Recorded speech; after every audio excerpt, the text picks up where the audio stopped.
حضرت حارث محاسبی رحمۃ اللہ تعالی علیہ آپ فرماتے ہیں کہ اللہ کے بندو تم نعمتوں پر اللہ کا شکر ادا کیا کرتے رہا کرو، اس لیے کہ اگر تم اس کی نعمتوں کا شکر ادا نہیں کرو گے تو ممکن ہے کہ وہ نعمت تم سے چھن جائے۔ ہمیں رب تعالیٰ سے ڈرنا چاہیے، ہمیں ہر حال میں جو ہے وہ اس کی نعمتوں کا شکر ادا کرنا چاہیے۔ اس نے ہمیں بڑی نعمتوں سے نوازا ہے۔ ام المومنین حضرت عائشہ صدیقہ رضی اللہ تعالیٰ عنہ بیان فرماتی ہیں کہ حضور سید عالم صلی اللہ تعالیٰ علیہ وسلم ساری رات اللہ کے حضور قیام میں گزارتے، یہاں تک کہ آپ کے پاؤں مبارک متورم ہو جاتے۔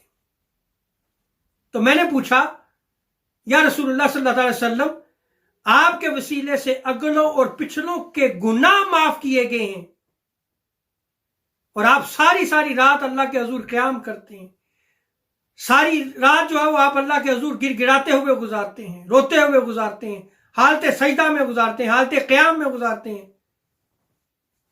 تو حضور سید عالم صلی اللہ تعالی وسلم نے فرمایا، عائشہ کیا میں اللہ کا شکر گزار بندہ نہ بنوں؟ اللہ اکبر۔